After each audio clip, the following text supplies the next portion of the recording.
Bienvenue sur la chaîne Film Raconté. Faites attention et prenez soin de vous. Le film commence avec John Chapman, un ancien marine américain souffrant de SSPT, buvant à ses alliés décédés et jouant à la roulette russe avec un revolver.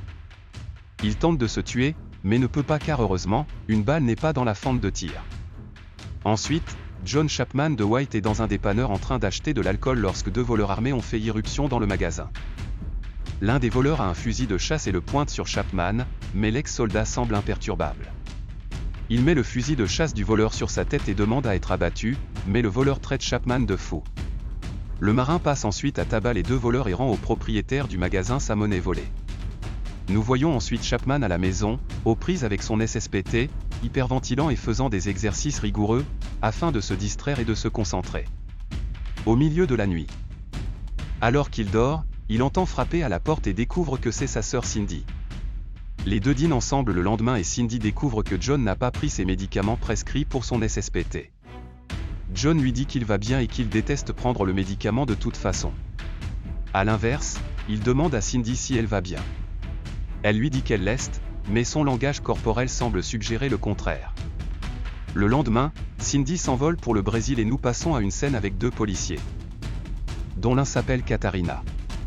Ils sont conduits sur une plage par l'un des enfants des favelas, où ils trouvent le corps battu et saignant de Cindy. Heureusement, elle est toujours en vie et Catarina appelle une ambulance. Chapman apprend de Manny Ridley, un ancien combattant et diplomate, que sa sœur a été sévèrement battue. Chapman part immédiatement pour le Brésil.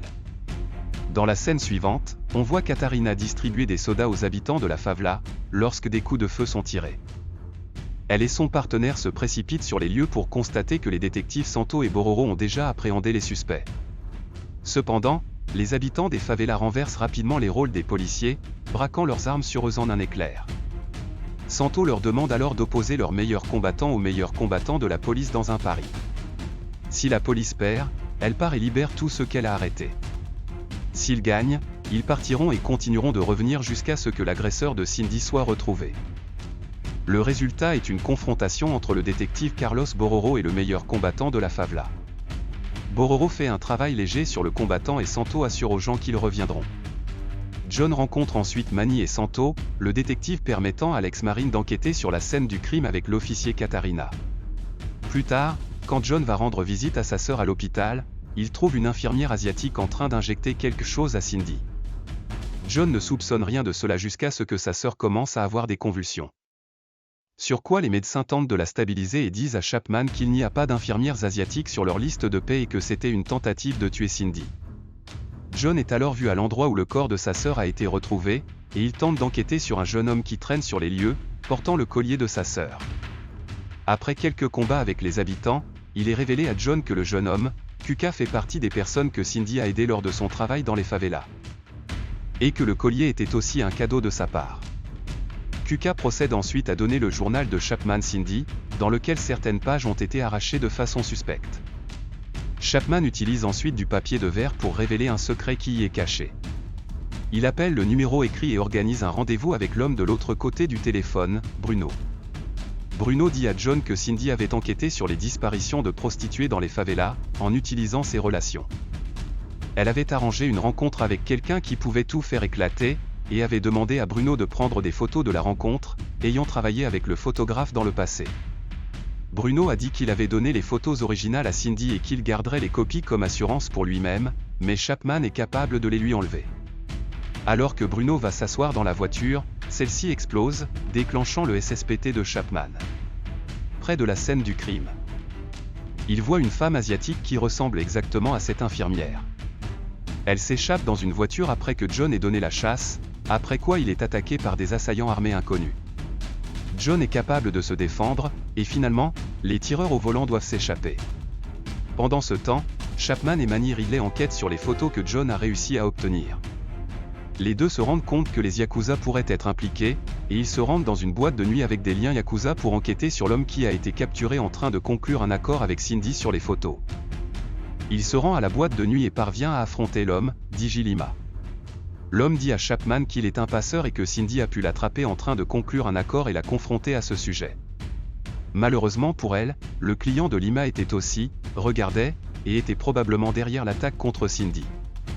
Lima dit alors à Chapman où il peut trouver le client, alors Chapman part avec Manny. Santo quant à lui, lance un raid violent sur les favelas, dans une tentative de tuer tous les criminels recherchés. On voit son équipe de tueurs à gages faire un carnage dans les favelas, tuant plusieurs personnes sans remords. Chapman se rend à la villa extravagante vers laquelle Lima l'a dirigé, et là, il trouve une démonstration exorbitante de richesse et de femmes, et voit plusieurs personnes qui semblent être de haut rang et très influentes. La femme asiatique est également là, et l'un des gardes conduit Chapman sur un balcon à l'arrière. Alors que Chapman regarde par-dessus le balcon, il voit une camionnette noire s'arrêter, transportant des jeunes filles au manoir. L'une des filles est reconnue par Chapman comme la sœur de Kuka, Maria. Chapman est alors attaqué par le garde, mais le Marine est capable d'expédier facilement son agresseur. De retour dans les favelas, un policier trouve un Japonais en train de charger dans une camionnette noire et lui ordonne de se figer, tout en demandant de l'aide aux autres. Santo et Bororo arrivent sur les lieux, où le policier les informe de la situation. Santo est sur le point de tirer sur le criminel, quand il pointe soudainement son arme sur le jeune policier et lui tire une balle dans la tête. Santo et Bororo se révèlent alors travailler avec la japonaise qui a tenté d'assassiner Cindy, et dans une tournure choquante, nous découvrons que Santo a ordonné ce raid non pas pour tuer des criminels, mais pour tuer ceux à qui Cindy aurait pu parler, à propos de leur commerce d'anneaux pédos. Les Yakuza avaient engagé les services de Santo pour régler les problèmes. Et la japonaise dit à Santo que son paiement attendra sur les quais. Les gardes du manoir continuent de chasser Chapman, après qu'il ait trouvé où il gardait les personnes enlevées. Pendant ce temps, le grand méchant patron Hirimoto ordonne à la femme Yakuza d'aller finir le travail à l'hôpital et de tuer Cindy. En attendant, il interroge Lima et le tue avec une épée. Hirimoto dit alors à Santo et Bororo que Chapman cause des problèmes chez lui, alors les détectives lui disent qu'ils s'en occuperont. Ensuite, Chapman est acculé par les gardes du bordel, mais prend soin d'eux. Santo et Bororo arrivent alors sur les lieux et Chapman explique ce qui se passe. Il semble que Santo va tuer Chapman, mais Katarina et son partenaire arrivent également, handicapant le détective à double passage. Chapman leur montre alors où les enfants étaient gardés, mais à sa grande surprise, trouve toute la pièce vide. Santo demande alors à Chapman de remettre les manifestes d'expédition sensibles qu'il transportait. Ce à quoi Chapman oblige, car à ce stade, il ne connaît pas l'implication de Santo avec les Yakuza. Alors que Chapman va partir pour son hôtel, il se rend compte qu'un acte criminel est en cours avec Santo et va suivre le détective jusqu'au quai. L'assassin Yakuza, quant à lui, est sur le point de tuer une Cindy comateuse, avant qu'elle ne soit abattue par l'officier Katarina. Chapman se rend sur les quais, où il trouve un contingent de mercenaires, Santo, Bororo et Hirimoto se préparant à expédier au Japon. Il appelle Manny Ridley pour lui faire part de la situation et demande du renfort, mais conseille à la police de ne pas utiliser la radio, car Santo est un agent double. Chapman entre ensuite dans l'entrepôt et se met à botter le cul, éliminant plusieurs hommes de main par lui-même, dans une incroyable démonstration de prouesse au combat. Santo et Bororo l'attaquent alors. Il est capable d'épingler Santo sous des caisses, mais doit ensuite s'engager dans un combat en tête-à-tête. Avec un Bororo très dangereux. S'ensuit une scène de combat incroyable, avec une rafale d'échanges entre le détective et l'ex-marine. Bororo fait preuve d'un athlétisme incroyable, mais Chapman est capable de le maîtriser. Santo se libère alors et attaque Chapman, mais le soldat est capable de le battre très facilement.